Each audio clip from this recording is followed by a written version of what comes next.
జై గురుదత్త శ్రీ గురుదత్త.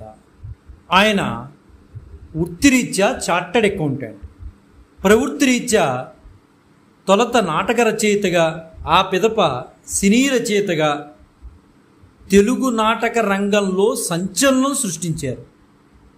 ఆయన జీవితంలో ఒక్కసారి మనం పరిశీలించి చూస్తే 3 విభిన్న క్షేత్రాలను కలిగి ఉంటారు ఆయన జీవితం. ఏంటి అంటే, మొదటిది చార్టర్డ్ అకౌంటెంట్ జీవితం, రెండోది సాహిత్యం నాటక రచనల జీవితం, మూడోది జ్యోతిష్య సాంఖ్యశాస్త్ర జ్ఞానం. అలా ఒక వ్యక్తి 3 క్షేత్రాలలో అందరూ మన్నలను పొందడం అనేది చాలా అరుదుగా ఉంటారు ఇలాంటి వ్యక్తులు. వారిలో ముందు వరుసలో లెక్కింపవలసిన వ్యక్తి తూర్పుగోదావరి జిల్లా వాసి, ముఖ్యంగా రాజమహేంద్రవరం నివాసి, నేటి మన ప్రాతస్మరణీయులు ఆయన ఇంకెవరో కాదండి, మన భమిడిపాటి రాధాకృష్ణ గారు. సరే, నేడు భమిడిపాటి రాధాకృష్ణ గారి వర్ధంతి సందర్భంగా వారికి నివాళులర్పిస్తూ వారి జీవిత విశేషాలను తెలుసుకోవడానికి మనం ప్రయత్నం చేద్దాం. ప్రఖ్యాత హాస్య నాటక రచయిత, హాస్య బ్రహ్మ బిరుదాంకితులైనటువంటి భమిడిపాటి కామేశ్వరరావు గారి పుత్రుడుగా పుట్టడమే నిజానికి రాధాకృష్ణ గారికి అదృష్టమేమో అని నాకు అనిపిస్తోంది. నిజానికి చెప్పాలంటే వారికి కూడా నాటక రచయితగా చిరకీర్తి లభించింది.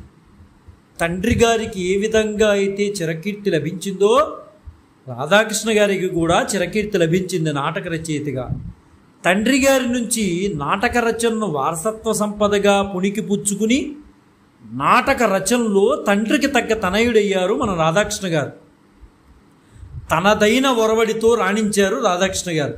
ఎవరిదో కాపీ కొట్టడం, ఎవరిదో చేయటం అనేది కాకుండా తన ఒరవడిని సృష్టించుకుని అందులోనే రాణించగలిగారు రాధాకృష్ణ గారు. హాస్య కరుణ రసాలను మేళవించి సందేశాత్మక రచనలతో సంచలనం సృష్టించారు రాధాకృష్ణ గారు. అటువంటి రాధాకృష్ణ గారు 1931 నవంబర్ 14 తూర్పుగోదావరి జిల్లా రాజమహేంద్రవరంలో జన్మించారండి. రాజమండ్రిలో వీరేశలింగం హై స్కూల్లోనూ గవర్నమెంట్ ఆర్ట్స్ కళాశాలలోనూ విద్యాభ్యాసం పూర్తి చేశారు. సరే, ఇంకా 1950లో బీఎస్సీ డిగ్రీ పొంది ఆ తర్వాత చార్టర్డ్ అకౌంటెంట్స్ను కూడా పూర్తి చేశారండి. ఇది ఆయన జీవితంలో ఉన్నటువంటి మొదటి దశ. చార్టర్డ్ అకౌంటెంట్గా బాగా రాణించారు, అందరి మన్ననలు కూడా పొందారు ఆయన జీవితంలో. ఇంకా రెండవ దశ చూసినట్లయితే నాటక రంగం వరకు చూస్తే ఆయన రాసింది తక్కువ అయినా వాసికెక్కిన రచనలు మాత్రం చాలా గొప్పగా ఉన్నాయండి. శ్రీ రాధాకృష్ణ గారిలో రచనా తృష్ణకి ఒకటే తార్కాణం, రాసినవి తక్కువ, వాసికెక్కినవి ఎక్కువ. ఆయన మొదటి రచన భజంత్రీలు నాటిక. దీన్ని మొదటిసారిగా ఫిబ్రవరి 25, 1950 రాజమండ్రి ఆర్ట్స్ కళాశాలలో పూర్వ విద్యార్థి వార్షికోత్సవ సందర్భంలో ప్రదర్శించారండి. ప్రేక్షకుల ఆదరాభిమానాలు పుష్కలంగా లభించడంతో ఆ ఉత్సాహంతోనే మనస్తత్వాలు, అంతా ఇంతే, దంత వేదాంతం, పెళ్లి పందాలు, పేటెంటు మందు అనే 6 నాటికలు, ఇదేమిటి, కీర్తిశేషులు, దైవశాసనం అనే 3 నాటికలను రచించారు. ఇందులో 6 నాటికలు, 3 నాటకాలు ఆంధ్రప్రదేశ్లో అపూర్వ జనాదరణ పొందుతూ ప్రతి ఒక్కటి 1000 ప్రదర్శనలకు పైగా ప్రదర్శించబడిన నాటక రంగ ఖ్యాతిని ఇనువడింపజేసే రాధాకృష్ణ గారు రాసినటువంటి నాటకాలు. ఇవిగాక తరం అంతరం అనే మరో నాటిక కూడా వీరి కలం నుండి జాలువారింది. అదేవిధంగా 1950 నుంచి 1970 వరకు ఆంధ్రదేశంలో జరిగిన అనేక నాటక పరిషత్తుల్లో 6 నాటికలు, 3 నాటకాలు ఉత్తమ శ్రేణిలో ఎన్నో బహుమానాలు అందుకున్నాయి. దైవశాసనం నాటక గుడివాడలో జరిగిన 29వ ఆంధ్ర నాటక కళాపరిషత్ మహాసభలో ఉత్తమ రచన బహుమతిని పొందిన సందర్భాన్ని పురస్కరించుకుని 28 జనవరి 1952లో రాజమండ్రిలో జరిగిన సన్మాన సభలో ఆ సభకి అధ్యక్షత వహించిన శ్రీ అక్కినేని నాగేశ్వరరావు గారిని ఆధ్వర్యాన శ్రీ రాధాకృష్ణ గారికి దృశ్య కావ్య ధురీణ అనే గౌరవ పురస్కారాన్ని ఇవ్వటం జరిగింది. 1985లో జనవరి 12, 13, 14, 15 తేదీల్లో రాజమహేంద్రవరంలో శ్రీ భమిడిపాటి రాధాకృష్ణ గారి నాటకోత్సవం జరిపించి శ్రీ రాధాకృష్ణ గారు రచించిన 3 నాటకాలు, 6 నాటికలు వరుసగా ప్రదర్శించడం ద్వారా రాజమండ్రి మయూరి కళాసమితి వారు తెలుగు నాటకరంగ చరిత్రలోనే మరొక కొత్త ప్రయోగానికి నాంది పలికారన్నట్లో ఏమాత్రమూ సందేహం లేదు. ఇంకా ఈయన అడుగులు సినీ రంగంలో కూడా పడ్డాయండి. ఆత్మగౌరవం చిత్ర సంభాషణ రచయితగా తెలుగు సినిమా రంగప్రవేశం చేసినటువంటి రాధాకృష్ణ గారు అక్కడ లభించిన ప్రోత్సాహంతో మరొక 150 చిత్రాలకు కథా సంభాషణలు అందించారండి. ఇది చిన్న విషయం అయితే కాదండి. ఇవాళ సినిమా రాసి రేపటికి ఎవడో తెలియకుండా పోతున్నారు కథలు రాసి. అయితే అలాంటి వాళ్ళలో ఆయన మార్కుతో, రాధాకృష్ణ గారి యొక్క మార్కుతో ముందుకెళ్ళి ఆత్మగౌరవ చిత్ర సంభాషణలు రాసి ఆహావోహో అనిపించుకుని తర్వాత 150 చిత్రాలకు పైగా సంభాషణలు అందించారంటే అది చిన్న విషయం అయితే కాదు. కథానాయకుడు, విచిత్ర కుటుంబం, బ్రహ్మచారి, ఎదురులేని మనిషి, గోవులు గోపన్న, సీతారామ కళ్యాణం, బొమ్మ బురుస, నారీ నారీ, నడుమురారి మొదలైన ప్రముఖ చిత్రాల్లో అద్భుతమైన మాటలను ఆయన సంభాషణలు రాయడం జరిగిందండి. అయితే వారు రాసిన నాటకాల్లో అన్నీ బాగుంటాయి, కానీ అందులో ముందు వరుసలో లెక్కించదగింది కీర్తిశేషులండి. ఇది చాలా చాలా చాలా చాలా బాగుంటుంది. ఇది చదవగలిగితే, ఓర్పుగా చదవగలిగితే చాలా ఆనందాన్ని కూడా ఇస్తుందండి. ఇంచుమించు మన ఉప్పు శోభనా చలపతిరావు గారు, అంటే అదేనండి మన శోభన్ బాబు గారు నటించినటువంటి మల్లెపువ్వు సినిమా ఉంది కదా, ఆ కథలాగానే నడుస్తుంది ఈ కీర్తిశేషులు అనేది. సరే, ఆయన జీవితంలో ఒక అద్భుతమైన ఒరవడి సృష్టించుకున్నాడు సినిమా రంగంలో కూడా, అది కాదనలేని సత్యం. అందరూ కూడా గొప్ప గొప్ప వాళ్ళు రాజమహేంద్రవరం వచ్చి ఆయన చేత సంభాషణలు రాయించుకోవడానికి క్యూ కట్టేవారంటే ఆయన యొక్క గొప్పతనం ఏంటనేది మనకు తెలుస్తోంది. ఒక జీవితంలో, ఒక సమయంలో ఒక వెలుగు వస్తుందండి. ఆ వెలుగుని అందుకునేవాడు ఉండాలి. అలాగా రాధాకృష్ణ గారు జీవితంలో కూడా వెలుగు వచ్చింది, ఆ వెలుగును అందుకున్నాడు కూడా ఆయన. అయితే ఆయన జీవితంలో 3వ క్షేత్రం ఉందండి. అదేంటంటే జ్యోతిషము, సాంఖ్యశాస్త్రము. ఈ సాంఖ్యశాస్త్రము, జ్యోతిషము, వీటి మీద జ్ఞానం అయితే ఆయనకి చాలా మెండుగా ఉందండి. ఆయన పూర్తిగా దీని మీద స్టడీ చేసినటువంటి వ్యక్తి. ఈ రోజుల్లో జ్యోతిషం పేరుతో అక్షర జ్ఞానం లేనివాడు కూడా జ్యోతిషాన్ని, ఆ సబ్జెక్టుని విలువలు తీసేస్తున్నారండి. అలాంటి వాళ్ళని ఎండగట్టినటువంటి మహానుభావుడు రాధాకృష్ణ గారండి. జ్యోతిషము అంటే కొంత సంస్కృత పరిజ్ఞానము ఖచ్చితంగా ఉండాలండి. అది లేకుండా ఏది పడితే అది నోటికొచ్చింది మాట్లాడేసి ఆ శాస్త్రానికి ఉన్నటువంటి గొప్ప విశేషాన్ని, విలువలను నాశనం చేస్తున్నారు. ఇలాంటి వాళ్ళని ఉద్దేశించి ఆ రోజుల్లో రాధాకృష్ణ గారు రాసినటువంటి వాటికి ఇలాంటి జ్యోతిష జ్ఞానం లేనటువంటి వారు మేము జ్యోతిష ప్రముఖులుగా సమాజంలో గుర్తింపు తెచ్చుకోవాలని ప్రయత్నం చేసేవారు నోరు మూసుకునేవారండి ఆయన రాసిన వాటికి. ఎందువలంటే కనీస జ్ఞానం లేకుండా వాళ్ళు మాట్లాడేవారు, ఆ మాటలను ఎండగట్టేవాడు. ఇలా జ్యోతిష శాస్త్రంలో కూడా గణిత శాస్త్రం ముఖ్యమైన స్థానాన్ని అందుకున్నందున ఆ విషయాన్ని తీవ్ర అధ్యయనం చేశాడండి ఆయన. పరిశోధనల పిమ్మట అన్నింటినీ రుజువు చేస్తూ వచ్చాడు. ఏవైతే సందర్భాలు తీసుకున్నాడో ఆ సందర్భాలని ప్రతి దాన్ని కూడా రుజువు చేస్తూ వచ్చాడు. శ్రీ రాధాకృష్ణ గారు జ్యోతిష శాస్త్రంలో పరిశోధనలు విపరీతంగా జరిపారండి. పుట్టినప్పటి నుంచి తల్లిదండ్రులు పెట్టిన పేరులోంచి ఆ వ్యక్తి పుట్టిన సమయాన్ని గంటలు, నిమిషాల్లోనే గాక సెకండ్లతో సహా శాస్త్రీయంగా తీసుకొచ్చారు. అపూర్వమైన ఈ కృషిని దేశ విదేశాల్లో కూడా ప్రస్తుతించారండి. ఒక చిన్న మాట చెప్పుకోవాలి ఇక్కడ. పుట్టిన సమయాన్ని, పేరును బట్టి పుట్టిన సమయము, నిమిషాలు కూడా చెప్పేసేవాడు ఆయన. ఒక రోజున ఎన్టీ రామారావు గారు ఆ నోట ఈ నోట పడి భమిడిపాటి రాధాకృష్ణ గారు సంఖ్యాశాస్త్రంలో అద్భుతమైన వ్యక్తి, ఆయన్ని తిరిగి చూసుకోకర్లేదు అంటే ఎన్టీ రామారావు గారు వచ్చి మన భమిడిపాటి రాధాకృష్ణ గారిని అడిగితే ఆయన పేరు ఇవ్వంగానే ఆ పేరు చూసుకుని ఒక తేదీ చెప్తారు, ఎన్టీ రామారావు గారు పుట్టిన తేదీ. అప్పుడు వెంటనే ఎన్టీ రామారావు గారు ఆ ఎన్టీ రామారావు గారు, బ్రదర్ అందరి విషయంలో మీరు సరిగా చెప్పి ఉండొచ్చేమో కానీ నా విషయంలో అయితే మీరు కరెక్ట్గా చెప్పలా, నా డేట్ ఆఫ్ బర్త్ అయితే రాలేదు, అయితే మీ ప్రిడిక్షన్ తప్పనుకోవాలా అని ఎన్టీ రామారావు గారు అడిగారు రాధాకృష్ణ గారు. అప్పుడు వెంటనే రాధాకృష్ణ గారు తడువుకోకుండా, అయ్యా నందమూరి వారు, మీరిచ్చిన పేరు తప్పు, మీ పేరు నందమూరి తారక రామారావు కాదు, మీ రికార్డ్స్లో అలా లేదు, కాబట్టి మీరు ఒక్కసారి పరిశీలించుకోండి అంటే ఎన్టీ రామారావు గారు కాదు నాకు ఇలాగే ఉంది అండి, కాదు మీరు వెళ్ళి పరిశీలించుకోండి అంటే మళ్ళీ ఆయన నిమ్మకూరు వెళ్ళి స్కూల్ రికార్డ్స్ చూస్తే నందమూరి తారక రామారావు చౌదరి అని ఉంది. వెంటనే ఆయన ఆశ్చర్యపోయి మళ్ళీ రాధాకృష్ణ గారి దగ్గరికి వస్తే రాధాకృష్ణ గారు చూసి అప్పుడు ఆ నిమిషాలు సెకండ్తో పాటు ఆ పేరుకు తగ్గట్టుటువంటి డేట్ ఆఫ్ బర్త్ని ఇవ్వగలిగారు. అప్పుడు కరెక్ట్గా ఎన్టీ రామారావు గారు ఏదైతే అనుకున్నారో అదే డేట్ ఆఫ్ బర్త్ వచ్చింది. అంటే దీన్ని బట్టి ఆయన ఎంత కృషి సల్లిపాడు ఒక సబ్జెక్టు మీద అనేది మనకు అర్థమవుతోంది. ఈ రోజుల్లో ఏది పడితే అది నోటికి వచ్చింది మాట్లాడేసేసి శాస్త్రాన్ని అపహాస్యం చేస్తున్నారు. అడగకుండానే వాట్సాప్ల్లో పంపించి ఆ శాస్త్రం యొక్క విలువను దిగజారుస్తున్నారు. అడిగినప్పుడు చెప్పడం ఒక హుందాతనం, అడగకుండానే నేను చెబుతానని ముందుకు రావడం, కొన్ని ప్రిడిక్షన్లు ఇవ్వటం చాలా తప్పుడు వ్యవహారాలు జరిగిపోతున్నాయి. ఈ రోజుల్లో కాదండి, ఆ రోజుల్లో కూడా ఉన్న వాళ్ళని రాధాకృష్ణ గారు ఎండగట్టేశాడు.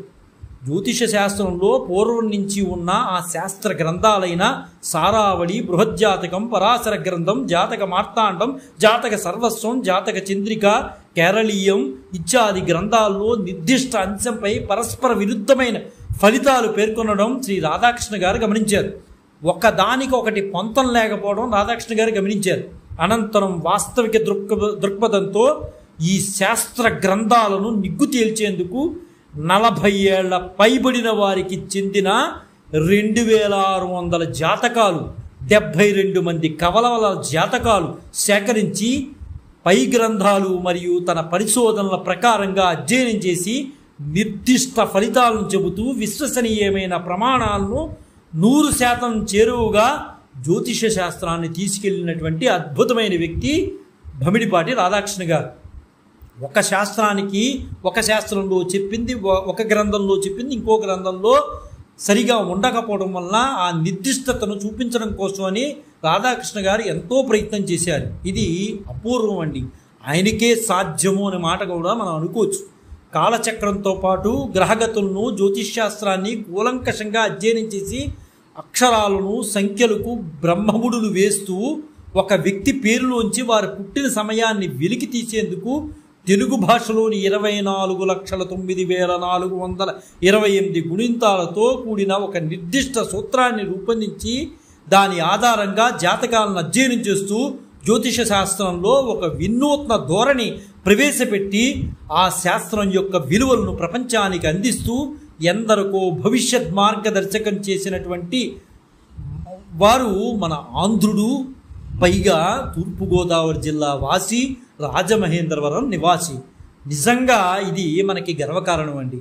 తప్పులు తడకలతో నడకలు సాగిస్తున్న ప్రపంచ కాలచక్రాన్ని గతులను సరిచేసి నిమిత్తం 45 BC నుంచి 5555 AD వరకు ఆంగ్ల క్యాలెండర్ను సరిదిద్ది భమిడిపాటి రాధాకృష్ణ గారు భమిడిపాటి క్యాలెండర్ను రూపొందించి మేటి విజ్ఞానవేత్తగా మన తెలుగు బిడ్డే అని ఎంతమందికి తెలుసు? ఈ ఘనతను సాధించినటువంటి గొప్ప మనిషి మన భమిడిపాటి రాధాకృష్ణ గారు. నిజంగా ఆయన రాసినటువంటి ఆ గ్రంథం చూస్తే అసలు మన తెలుగువారేనా, ముఖ్యంగా మన తూర్పుగోదావరి జిల్లా వాసేనా అని ఆశ్చర్యం కలుగుతుంది.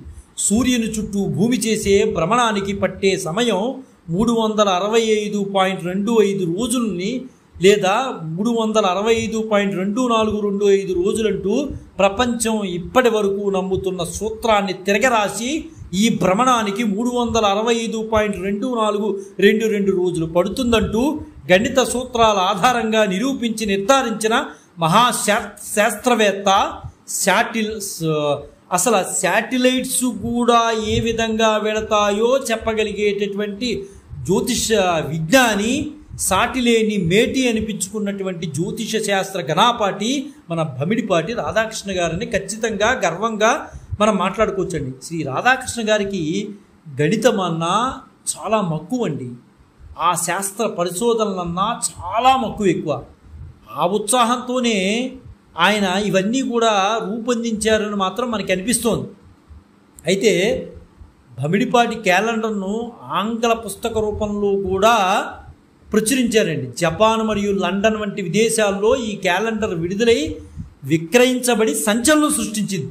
ఒక తెలుగువాడు, అందున ఆంధ్రప్రదేశ్, అందున తూర్పుగోదావరి జిల్లా రాజమహేంద్రవరం వాడు రాసినటువంటి ఒక క్యాలెండరు విదేశాల్లో లండను, జపాన్, అమెరికాల్లో విక్రయించబడిందంటే అది చిన్న విషయం అయితే కాదు.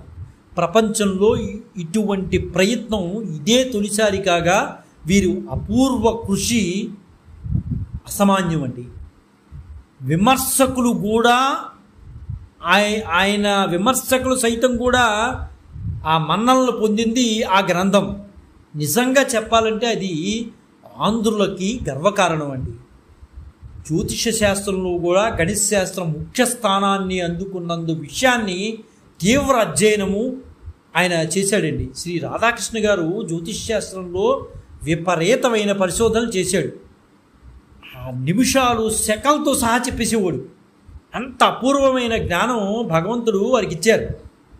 పుట్టిన తేదీ మరియు సమయంతో సహా ఒక జాతకాన్ని 4-5 జ్యోతిష్యులకి ఇస్తే ఒక్కొక్కరు ఒక్కొక్క రకమైన అసంబద్ధమైన ఫలితాలను పేర్కొంటూ జ్యోతిష్య శాస్త్రంపై ప్రజల నమ్మకాన్ని ఒమ్ము చేసి తప్పుదోవ పట్టిస్తున్నారు. అలాంటి తరుణం అండి ఆనాడు ఉంది, ఈనాడు ఉంది.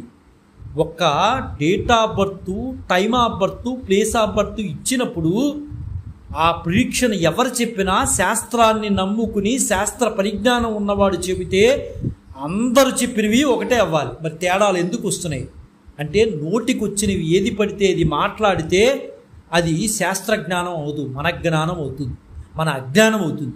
శాస్త్రజ్ఞానాన్ని ప్రకారంగానే వెళ్ళాలి.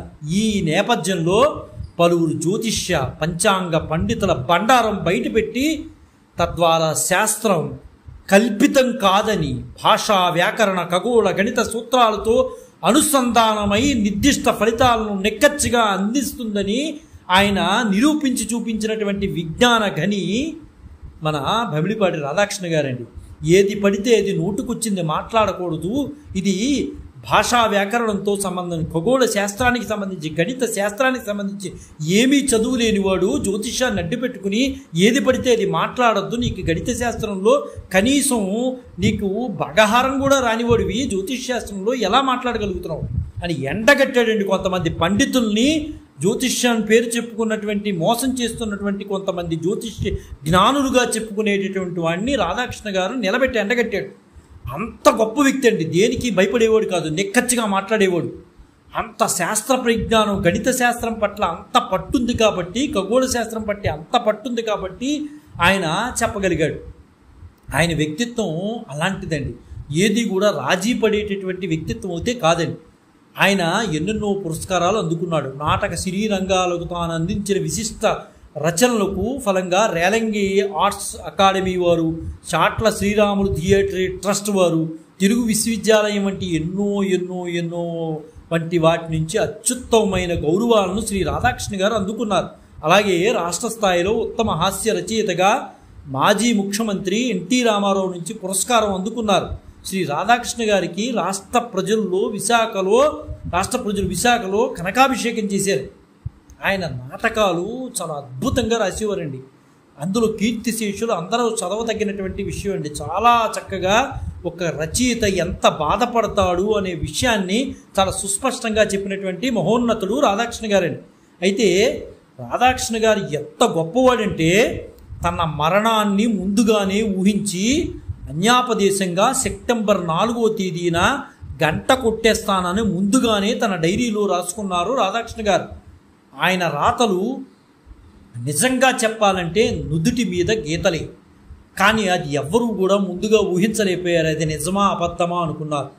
ఏది ఏమైనా వారు రాసి పెట్టుకున్నట్లు కరెక్ట్గా ఆరోగ్యం క్షీణించడం మొదలుపెట్టింది. ఆయనకి ఆస్తమా, కాలేయ సమస్యలు ఆయన శరీరాన్ని చాలా ఇబ్బంది పెట్టి 2007వ సంవత్సరం ఆయన చాలా ఇబ్బంది పడుతూనే ఉన్నారు. అన్యాపదేశంగా ఆయన సెప్టెంబర్ 1వ తేదీన హాస్పిటల్లో అంతకుముందు జాయిన్ అయిన సెప్టెంబర్ 1వ తేదీ 2007 సంవత్సరంలో కోమాలోకి వెళ్ళిపోయారు. సరిగ్గా ఆయన ఏదైతే డైరీలో రాసి పెట్టుకున్నారో సెప్టెంబర్ 4 అంటే సరిగ్గా ఇదే తేదీ 2007 సంవత్సరం సెప్టెంబర్ 4వ తేదీన ఆ రోజు మంగళవారం అయింది. ఆ మంగళవారం ఉదయం 11:05 రాధాకృష్ణ గారు ఈ లోకాన్ని వదిలి ఆయన సంతోషంగా వెళ్ళిపోయాడు. తుదిశ్వాస విడిచేశాడు. ఆయన చేయవలసినవన్నీ చేసి చక్కగా హ్యాపీగా వెళ్ళిపోయాడండి ఆయన మహానుభావుడు. అంటే ఎంత చెయ్యాలో అంతా చేశాడు. జ్యోతిష్య శాస్త్రం ఏంటి, సాహిత్యం ఏంటి, చార్టర్డ్ అకౌంటెంట్స్ ఏంటి, ఏదైనా సరే బహుముఖ ప్రజ్ఞాశాలిగా పేరు పొందినటువంటి రాధాకృష్ణ గారు ఆయన చేయవలసినవన్నీ చేసి శాశ్వతమైన నిద్రలోకి వెళ్ళిపోయారు. నిజంగా ఆయన రాసే వింటుంటే అసలు అవి చూస్తుంటే ఆ పదాలను ఎంత చక్కగా రాశారు. అవిగో వినరా ఆ చప్పట్లు, ఆ ధ్వని తరంగాలే కదురా, ఆకలిగొన్న కళాజీవికి పంచభక్ష పరమాన్నాలు అన్నాడు ఒక మహాకవి. అలాగే అందరి చేత మన్నలను పొంది బహుముఖ ప్రజ్ఞాశాలిగా రాధాకృష్ణ గారు ఎంతో గొప్ప పేరు తెచ్చుకున్నారు. అటువంటి భమిడిపాటి రాధాకృష్ణ గారి వర్ధంతి సందర్భంగా నేడు ఆ మహనీయునికి మనస్సున్న ప్రతి ఒక్కరూ, శాస్త్రజ్ఞానం ఉన్న ప్రతి ఒక్కరూ, భాషాజ్ఞానం ఉన్న ప్రతి ఒక్కరూ నివాళులర్పించాలని మనస్ఫూర్తిగా కోరుకుంటూ జై గురుదత్త, శ్రీ గురుదత్త, శ్రీపాద శ్రీవల్లభ చరణదాసుడు, మానికొండ రాజశేఖర శర్మ, రాజమహేంద్రవరం. స్వస్తి.